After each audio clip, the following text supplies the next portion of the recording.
Yn ystod y cyfnod rhyfedd yma, rydym ni'n gyfarwydd erbyn hyn gyda gweld unigolion yn cyflwyno eu cartrefi.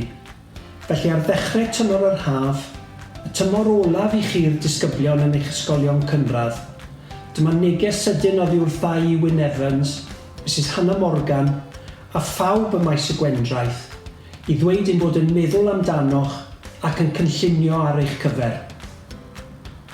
Yn gyntaf oll, hoffwn ddiolch i chi'r rhieni am ddewis maes y Gwendraeth ar gyfer y cam nesaf yn llwybr addysg eich plant. Diolch am ymddiried yno ac edrychwn ymlaen i weithio mewn partneriaeth i baratoi eich plant i fod yn oedolion annibynnol. Yn anffodus, ni fydd modd cynnal y rhaglen bontio arferol, ond yw hyn ddim i ddweud na fyddwn ni'n edrych ar ddulliau gwahanol o drosglwyddo'r wybodaeth angenrheidiol i chi'r rhieni a'r disgyblion. Ac yn ystod y fideo, fe fydd Mrs Morgan yn sôn ychydig am y gwaith fydd hi'n ei wneud dros yr wythnosau nesaf. Byddwn yn parhau i gysylltu trwy rhannu negeseuon gyda'ch ysgolion cynradd. Felly gwyliwch allan am ddatblygiadau a wybodaeth bellach o faes y Gwendraeth dros yr wythnosau nesaf. Helo i chi blant blwyddyn 6 ac i chithau fel rieni hefyd. Fel pennaeth blwyddyn 7, yn yr wythnosau nesaf, fe fydda i'n cysylltu gyda'r ysgolion cynradd mwyn dechrau casglu wybodaeth amdanoch chi ddisgyblion.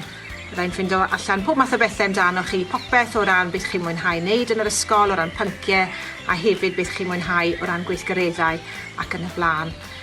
Mae 210 ohonoch chi yn ymuno gyda ni i flwyddyn 7, a mae hynny'n golygu fydd gyda ni 8 dosbarth cofrestru. Peidiwch â phoeni o ran pwy fyddwch chi gyda ar y dechrau.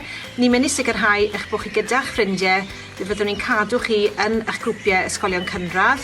O bosib bydd rhaid i gwahanu falle'r merched oddi wrth y bechgyn. Mae hynny'n dibynnu'n gwmws ar faint o chi fydd yn trosglwyddo o'ch ysgolion cynradd chi. Gallai ofyn i chi fel rieni wneud yn siŵr bod chi wedi gwneud cais ar gyfer trafnidiaeth, os nag ych chi wedi gwneud hynny'n barod, a mae hynny trwy wefan y Cyngor Sir.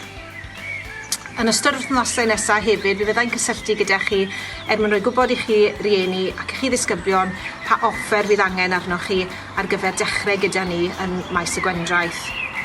Yn amlwg mae hwn yn gyfnod ryfedd i ni gyd a mae'r trefniadau pontio eleni yn wahanol iawn i'r arfer. Ond plis peidiwch â phoeni, i ni yma i'ch cefnogi chi ac i allu ateb unrhyw cwestiynau fydd gyda chi wrth i ni fynd trwy'r wythnosau nesaf. Felly, am y tro, cadwch yn saff a chymerwch ofal.